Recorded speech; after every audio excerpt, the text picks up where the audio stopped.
जय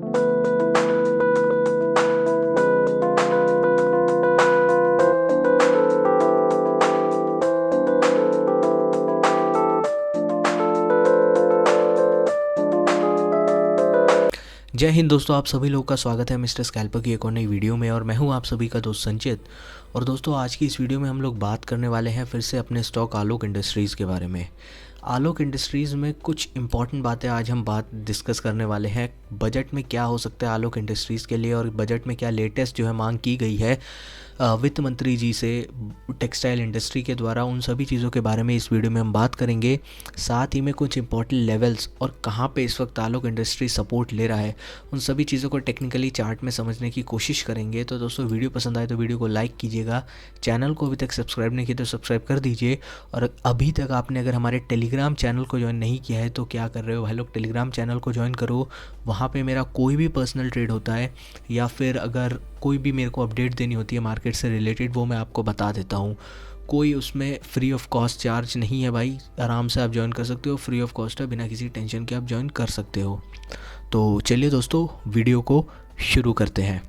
सबसे पहली चीज़, अगर हम टेक्निकली स्ट्रक्चर वगैरह की बाद में बात करें तो सबसे पहले हमें देखना चाहिए कि आज डिलीवरी बेस्ड बाइंग कितनी हुई है। अगर आप देखें तो आलोक इंडस्ट्रीज़ में लगभग फ्लैटिश सा कारोबार हमें देखने को मिला है। एक बार को ऊपर भी गया था ये, मगर बाज़ार में जैसे ही वीकनेस बढ़ी निफ्टी में, जिसके बारे में भी हम वीडियो के एंड में बात करेंगे, तो उसके बाद जो है आलोक इंडस्ट्रीज़ में भी वीकनेस जो है वो बढ़ती हुई देखने को मिली है हमें। अगर हम आलोक इंडस्ट्रीज़ में पोजीशंस वाइज देखें तो 48 लाख शेयरों की आज ट्रेडिंग हुई गई और 18 लाख शेयर की आज डिलीवरी उठाई गई है। तो बजट से पहले एक अच्छी खासी ट्रेडिंग हमें जो है डिलीवरी बेस्ड बाइंग जो है वो देखने को मिल रही है। 37% तक डिलीवरी बेस्ड बाइंग हुई है आज, जो कि एक पॉजिटिव साइन हम बोल सकते हैं आलोक इंडस्ट्रीज़ के लिए। दूसरी चीज़ हमें क्या देखनी है, दूसरी चीज़ अब सबसे बड़ा जो आलोक इंडस्ट्रीज़ का फ्यूचर जो है यहाँ पे डिसाइड करेगा वो है बजट।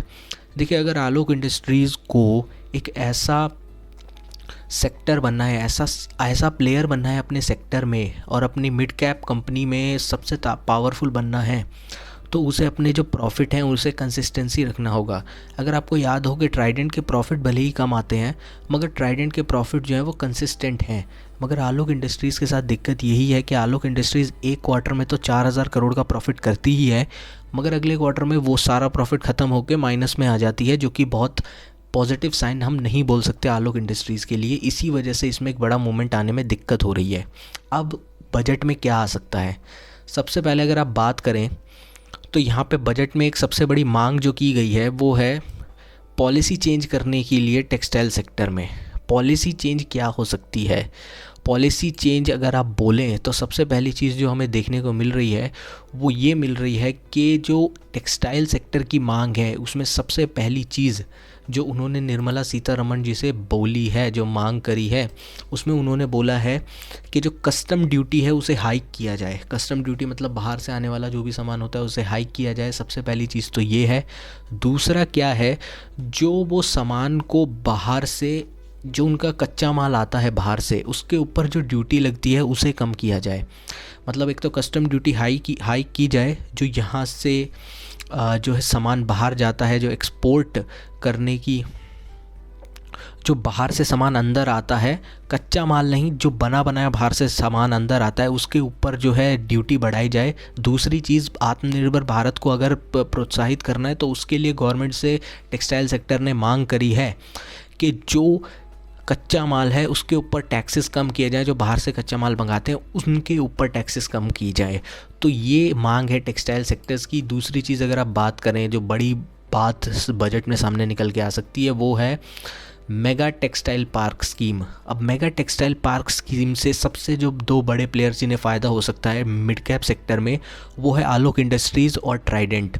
तो इनके ऊपर आप नज़र रखिए। ये दोनों सेक्टर बजट में अगर कुछ पॉजिटिव आता है टेक्सटाइल इंडस्ट्रीज़ के लिए, इनमें से कुछ भी, तो बहुत बड़े मूव आपको इन दोनों में देखने को मिल सकते हैं।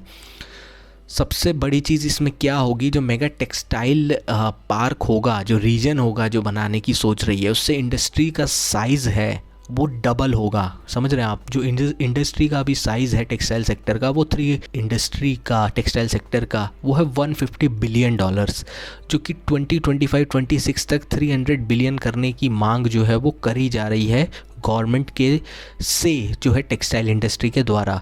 तो ये बहुत ज़्यादा पॉजिटिव हम बोल सकते हैं। अगर गवर्नमेंट ऐसा करती है तो लॉन्ग टर्म में भी इनके लिए काफ़ी अच्छा रहेगा। बजट लाइक नेवर बिफोर, आपको तो पता ही है, निर्मला सीतारमण जी ने ये बता ही दिया है। अब देखिए लेटेस्ट जो भी अपडेट आता है उसमें सबसे पहली चीज़ क्या लिखी आती है, ऑटोमोबाइल और टेक्सटाइल इंडस्ट्री सबसे बड़े बेनिफिट हो सकते हैं जो बेनिफिशरीज़ बजट के। तो ये चीज़ आपको ध्यान में रखनी चाहिए। टेक्निकली अगर आप स्ट्रक्चर को समझना चाहें, यहाँ पे टेक्निकली अगर आप स्ट्रक्चर को समझना चाहें तो एक इम्पॉर्टेंट लेवल मैं आपके लिए बता देता हूँ, जिस इम्पॉर्टेंट लेवल को आलोक इंडस्ट्रीज़ बहुत टाइम से रिस्पेक्ट दे रहा है।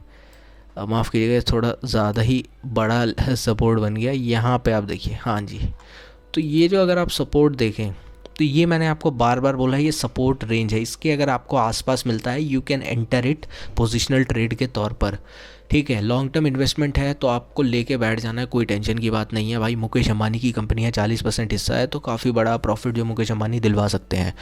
दूसरी चीज़, जब तक ये इस रेंज को 20 रुपये से लेकर 17 रुपये तक की ये जो रेंज बन रही है, 17.5 से 20 रुपये की रेंज, इसको ये ब्रेक डाउन नहीं करता है नीचे की साइड, तब तक आपको टेंशन लेने की बात नहीं है। As a long term investor hold कीजिए, क्योंकि ऐसा ही पैटर्न हमें ऊर्जा ग्लोबल में देखने को मिला था और उसके बाद जब ब्रेकआउट हुआ तो एटलीस्ट वो डबल हो चुका है, 4 गुना हो चुका है।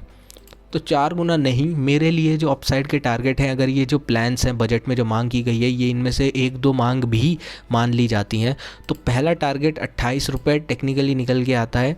और डेली चार्ट में अगर आप देखें तो पहला टारगेट आपका 28 रुपये है, दूसरा टारगेट 34 रुपीज़। तो ये कुछ बड़े टारगेट आलोक इंडस्ट्रीज़ में देखने को मिल सकते हैं। साइडवेज कंसोलिडेशन हम इसे बोल सकते हैं। आलोक इंडस्ट्रीज़ में सपोर्ट को काफ़ी अच्छे तरीके से ये जो है फेवर कर रहा है। तो दोस्तों वीडियो पसंद आई हो तो वीडियो को लाइक कीजिएगा। चैनल को अभी तक सब्सक्राइब नहीं किया तो क्या कर रहे हो भाई लोग, सब्सक्राइब करो और बेल आइकन को भी दबा दो।